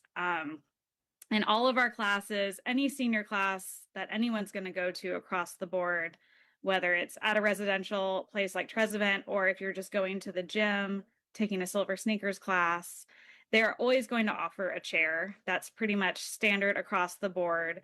I just taught a class a few minutes ago, and we stay seated the whole time today, but we were still working on exercises that are going to benefit them with their balance. What about when it comes to avoiding injuries, Katie? Because if they're going to be exercising, they're going to be moving, they're going to be trying to stay balanced and agile, we got to figure out ways to avoid injury, right? Absolutely.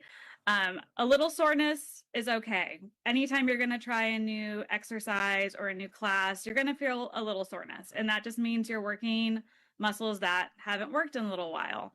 We also need to remember that our fitness is going to look a little different in our 80s than it did in our 30s. So I see that a lot where it's like, well, I used to be able to do all of this, and we can't quite push ourselves to that level anymore. Our joints are older. You start to lose a little muscle mass as we get older. So just be patient with yourself when you're trying something new. I had a 92-year-old come to yoga for the first time the other day, and I hope he's watching. And I told him, it's not going to happen overnight. That was a shock to your system, because I was asking you to do things that your body has never done before. And you can't go 100% the first time. You got to take those baby steps to find these new exercises that are going to work for you and your new body. And your body is different day to day. I cue that a lot. I'm a yoga teacher at heart, and we always talk about listening to our bodies. And your body is going to tell you when you need to slow down, or if that is not the exercise that your body needs at this point. Also keeping an eye on your blood pressure, your blood sugar if you're diabetic. A lot of our gyms have, blood pressure cuffs or a little pulse ox that can go on your finger just to check your oxygen. Or even a lot of the machines in the gym, they have those little, you'll see little silver panels on the elliptical, the treadmill, and that will check your pulse and just check in on your body and see where you are in that moment.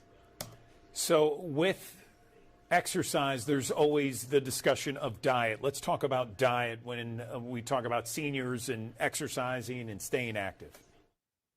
Absolutely. Always talking about a heart healthy diet, lower sodium, but that doesn't mean food needs to be boring. Spices, lots of spices and seasonings don't have any salt in them. definitely don't have to be just eating plain chicken and steamed broccoli anymore. There's so much good food out there.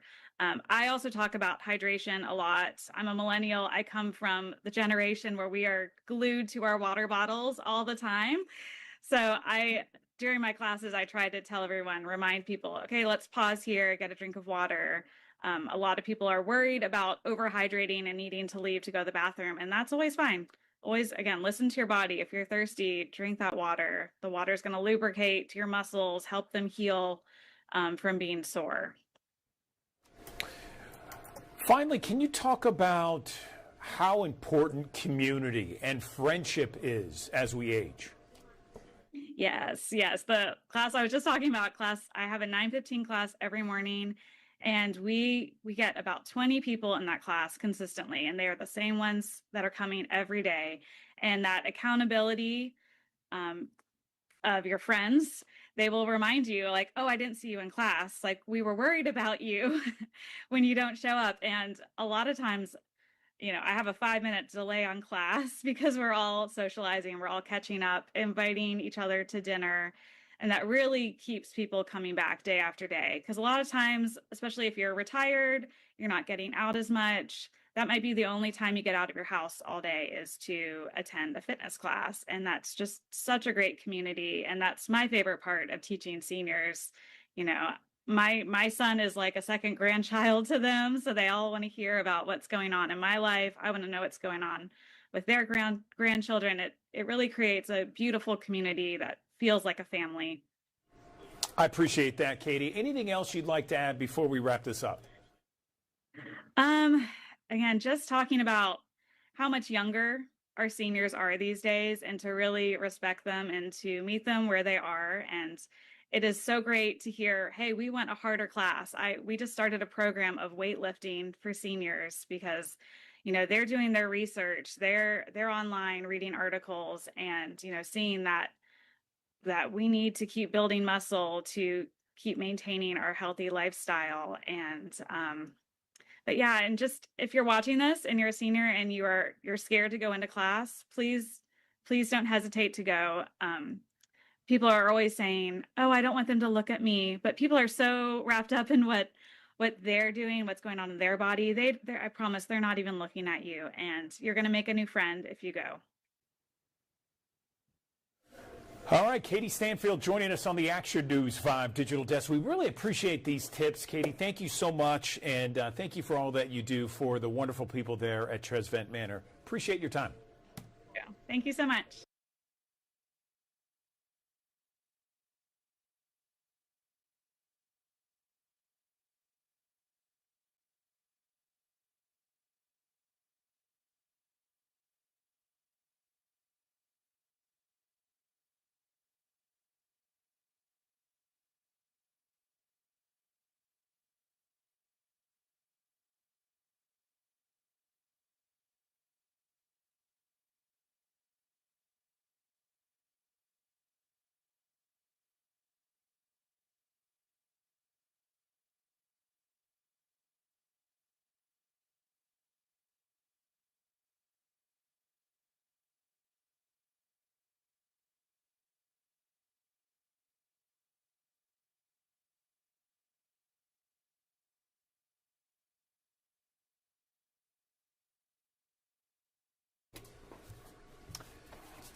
Good morning, everyone. Welcome back to the Action News 5 Digital Desk. Regional One Hospital is hosting its annual Trauma and Burn Conference later this month. And so there's going to be people from all over to be a part of this event that's happening in Memphis at the Memphis Hilton. Joining me now to talk more about it, I'm joined by Lane Oxner. He's part of Regional One Health, and he is a trauma burn outreach educator. So tell me more about this annual event, Lane. Good morning. Good morning. So our annual Trauma and Burn Conference is an educational opportunity for EMS, nurses, PAs, physician assistants, medical doctors, surgeons, and the entire Mid-South region to come together and be able to learn, spend a whole day for trauma and burn education. Our layout is we do 30-minute increment presentations throughout the day. We start around 8 a.m. and end around 4 p.m.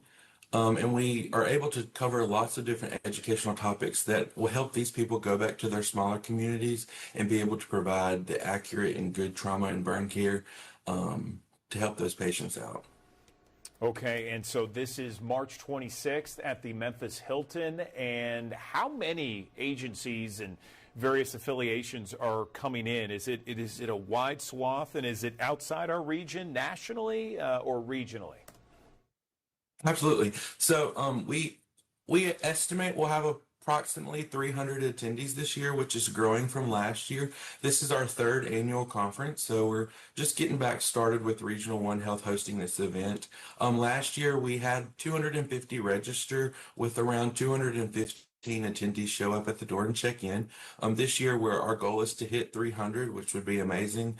The thing is with this conference is it's a conference that's mostly Mid-South people, people coming from Mississippi, Arkansas, and Tennessee to come and get the education. But we have people that travel from further states, especially up in the northern states. It really just depends. Last year we had someone that traveled from Minnesota just because they were like, I heard it was a great educational opportunity, lots of great speakers. They said it was very organized and professional. They said, and so I wanted to come and check it out, which is fantastic. And that's our goal. It is at the Hilton Memphis. It is just one day on March 26th. And then it's amazing. Our keynote speaker that afternoon at 3:30 will be Dr. Dustin Smoot, all the way from South Dakota. He is a trauma surgeon out there, and he'll be there to kind of tell his story as a trauma surgeon, but also tell his side of the story because he was a patient at one time and how it's kind of changed his care and view on trauma care. Is this just open to EMTs? Is it open to others out there, or just the general public? How does it work? So technically it is open to the general public. I will say that it targets mostly anyone in the healthcare field on the emergency side or surgeon side. So anyone in the EMS community, EMTs, paramedics, firefighters, anyone like that. We do have some police officers that have attended in the past, and it's great education for them to know for pre-hospital and on-scene safety. And then it obviously targets trauma surgeons or general surgeons. It will also target any type of nurses that work in trauma care, burn care, emergency care, and then the nurse practitioners, physicians assistants, any of those advanced practice practitioners that are taking care of these patients. It's a great opportunity for them. A lot of the rural hospitals in the surrounding states, sometimes those emergency departments are only staffed by those advanced practitioners like a nurse practitioner or physician's assistant. So this is a great opportunity for them to come in and get great education on how to take care of lots of different types of injuries. That way, when they go back to their community, they have that extra knowledge of those specific type of cases of trauma and burn patients that they don't deal with every day. You know, it sounds like a great event. I mean, it sounds wonderful. I mean, 300 people attending. And you're talking about like the latest and most innovative ways to treat these kind of patients, right? Absolutely, absolutely. Some of our topics, we have neurosurgery that's going to come and talk about brain injuries. We have the orthopedic surgeons that are going to talk about some of our long bone fractures with like your femur or your upper arm. Then we have vascular surgeons that are going to speak on vascular injuries. Some of our burn surgeons and burn physicians from the burn center are going to speak about inhalation injuries, as well as the technology that has advanced to take care of burn care and different skin transplants and stuff like that. Then we have some different trauma surgeons and general surgeons that will speak. Different trauma surgeons from Arkansas as well will come and speak and kind of give us an update on the Arkansas trauma care and what they do to keep their system running as well. Fantastic. Anything else, Lane, we can touch on before we let you go? No, I think it's a great opportunity. If anyone's interested, you can always reach out to anyone at Regional One. Most people know about the event or how to get a hold of our team. We would love to have anyone in the healthcare field be a part. Thank you. Okay, March 26th at the Memphis Hilton, a great event there. The Trauma and Burn Conference that's happening for one day there later this month. Lane, thanks for breaking it down for us. Congratulations on all the attendees that are signed up to be a part of this, and it's growing bigger and better each and every year. We appreciate the details this morning. Thank you. Good morning, everyone. Welcome back to the Action News 5 Digital Desk. Shelby Smith with the Overton Park Shell to give us kind of a preview of what to expect on this very momentous year. Shelby, good morning. Good morning, guys. It's always, a beautiful time when I get to spend my mornings with you guys sharing the good work that we're doing here at the Overton Park Shell. And as you've already said, the 90th anniversary is this year. The dates are September 11th through the 13th. But between now and then, we have so much programming between our historic venue and the deployment of Shell on Wheels. Our health and wellness series is kicking back up. There are so many beautiful partnerships that we are just so excited to share with the community this season. Yeah, you and I were discussing this, and you guys have events planned throughout the year. With the mobile Shell on Wheels, you're able to go anywhere and do it throughout the year. But the concerts are going to be starting up later this year, and I'm already excited about it, especially because there's not going to be any snow and ice around the foolishness that we've had to deal with the last couple of weeks. The promise is of a 60-degree day in the next few days really just restored my faith and my hope, because it's been very, very chilly, and obviously the temperatures are going to rise, and we're going to turn up the music here. But, a lot of our programming doesn't just involve music. We actually kick off with our health and wellness series beginning next month. And 5 Fridays of Jazz, which is going to enter its 10th year. It's a programming partnership that we have with the Memphis Library Foundation and the Memphis Public Libraries. That will be returning and again celebrating a decade of entertainment and featuring local talent here. I think that's just I think a lot of the partnerships and the programming that people are going to experience this season between Shell on Wheels, the historical concert series, the Orion Financial Concert Series, it really does speak to the diversity of genres and talents and also interest, because you can't really have a beautiful entertainment experience without people to enjoy it. So we're just really grateful that throughout these 90 years of our existence that people have grown with us, but continued to, push us into the future and to highlight the next generation of local talent and just our Memphis music legacy in general. No question about it, Shelby. I mean, gosh, over generations in various parts of the communities, you guys are embedded in all of that. It's so great to see. And I'm just curious, are there any dates that if, the thousands of people who are watching us, that people can kind of circle or perhaps put in their calendar when it comes to Overton Park Shell and what you guys are going to be doing for the upcoming season? Yes. So like I said, our September 11th through the 13th, that is going to be our 90th anniversary celebration. But before that, people can kind of keep an eye out for a lineup announcement to be coming soon. The Orion Financial Free Concert Series lineup actually drops on April the 6th. So make sure you mark your calendars for that date. I think people are really going to be excited for some returning acts, some tributes that we are going to be putting on to pay homage to past experiences here at the Overton Park Shell. And then, between the historical venue and where we deploy Shell on Wheels, those partnerships are also very thoughtful. So we are going to be taking the Shell into 9 different neighborhoods over the course of our birthday year. So be looking out for us to hit the road, come to a community near you, and just prepare to experience the joy of your Memphis music community. Yes, all good, all smiles around. So what about the website? Tell us the website, when it's going to be updated, what we can do to kind of just look for everything that's going to be announced there. Absolutely. You can find out all of our information across all of our programs, but the free concert series, the Shell on Wheels deployment, where we're going to be hosting weekly workouts and things like that, you can go to overtonparkshell.org to find all that information. And again, mark your calendar, April 6th. That's when the Orion Financial Free Concert Series lineup is going to drop. But there might be a couple different lineups in there for you to get to know and just kind of, I don't know, anticipate.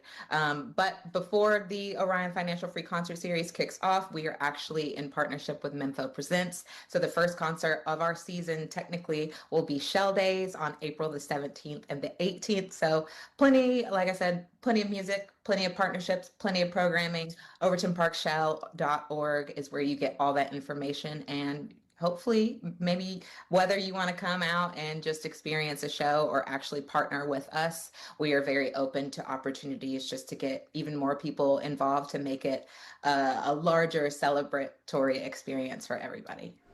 Awesome. I love it. Shelby Smith joining us on the Action News 5 digital desk. It sounds wonderful. It sounds great. I'm looking forward to all of this. I've written it down here, April 17th and 18th, April 6th for the reveal of the big concert series.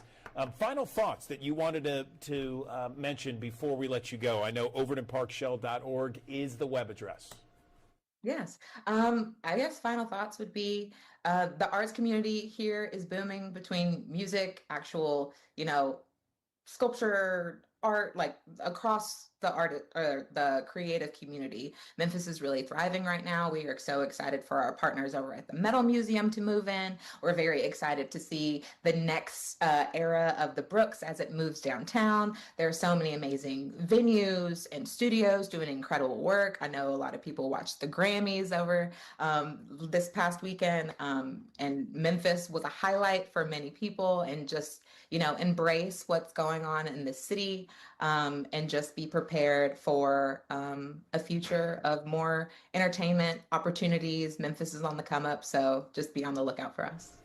I love it, Shelby Smith. Overtonparkshell.org is the web address. You can see all of this and, of course, all the social media pages. Shelby, thanks for coming on the digital desk as always and informing us on what is going to be a big celebration year, the 90th anniversary of Overton Park Shell. We appreciate your time. Thanks for joining us here on the Action News 5 digital desk. I'm First Alert meteorologist Patrick Elson on the Super 7-day forecast. Got a couple of sprinkled chances in play here as we go through the course of your Tuesday. A high near 70 degrees as we go through the course of the day. Not a bad one, though, as we roll through here. You'll notice more clouds, though, on the increase in the next few hours. Also, a few of those showers shooting across the Mississippi River. So, again, increasing clouds. Also, the temperatures on the up and up to the upper 60s, low 70s. And occasionally, even this afternoon, a couple breaks here and there, a couple sprinkles here and there. So it won't be every location finding themselves getting wet, but occasionally you might have to tangle with a quick passing sprinkle, even tonight into the early hours of your Wednesday as the frontal boundary gets ready to head northward across the area. That frontal boundary will open us up to a much warmer air mass that will take us through your Wednesday and beyond. Actually, the warmest day on the extended forecast, 85 coming up on Thursday.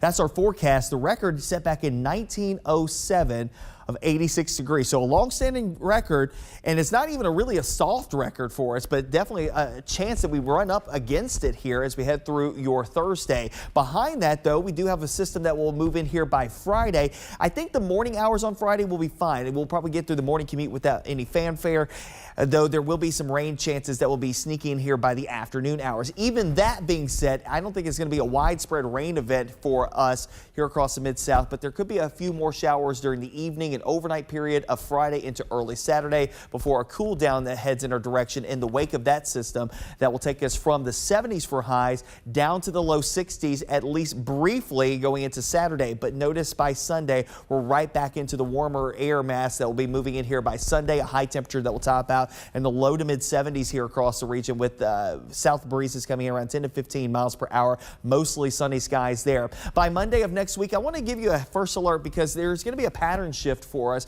as a ridge of high pressure develops across the Atlantic Ocean. That's what we call the Bermuda High. That return flow that comes in off the Gulf, more so out of the south and southeast. There's a lot of moisture that'll be pluming up across Texas, Oklahoma, as well as Kansas. I think we may have some more risks as we head into the beginning portions of April, some risk of some severe weather back out to the west. We're on the edge of that, and I think that occasionally we might have some scattered downpours to contend with. I don't think it's going to be constant, though, at least for the first portion of the forecast. When you look at the 10-day forecast, it's a little hidden behind all of this, but you see the temperatures near 80. There will be more clouds in the skies, and yes, embedded in that, there are opportunities for rain that will come into the fall. I think right now our best chances for seeing rain will probably be like Thursday into Friday, Wednesday through Friday of next week. So we do have at least an opportunity for some rain to come back here. I don't think it's an overwhelming risk right now, but something we'll be keeping an eye on as we are now heading deeply into the midst of our severe weather season here, but nothing that we need to be worried about in the short term here. The system that we've got here today, just a few sprinkles. The system we come here on Friday is pretty lackluster, to be honest with you, when it comes down to not only the rainfall, but the potential for anything that's more so than just showers. Then the cooler air moves in here briefly on Saturday. Then we're on that upward trend back into the 70s and 80s. We'll keep an eye out on mid next week. For the time being, though, nothing that you need to be honed in on when it comes down to any active weather outside of a few sprinkles here and there and the better chances for a few scattered showers by late Friday. All right, that does it for us here in the Action News 5 digital desk. Taking another live look from our High 5 camera downtown. 54 comfortable degrees as we approach the 11 o'clock hour. You can see some clouds out there, some blue sky as well. We're expecting highs in the 70s, or at least around 70 today. You can get that and your news headlines when you join Action News 5 midday at the top of the hour with Jerry Askin. He'll take you through our news headlines, and you'll be able to see our forecast for the next 7 to 10 days. And then join me once again on the Action News 5 digital desk tomorrow morning. We start now at 9 o'clock. We go from 9 until 11 each and every weekday morning. The digital desk you can find on digital channel 5.3, channel 907 on Xfinity and all of our digital platforms.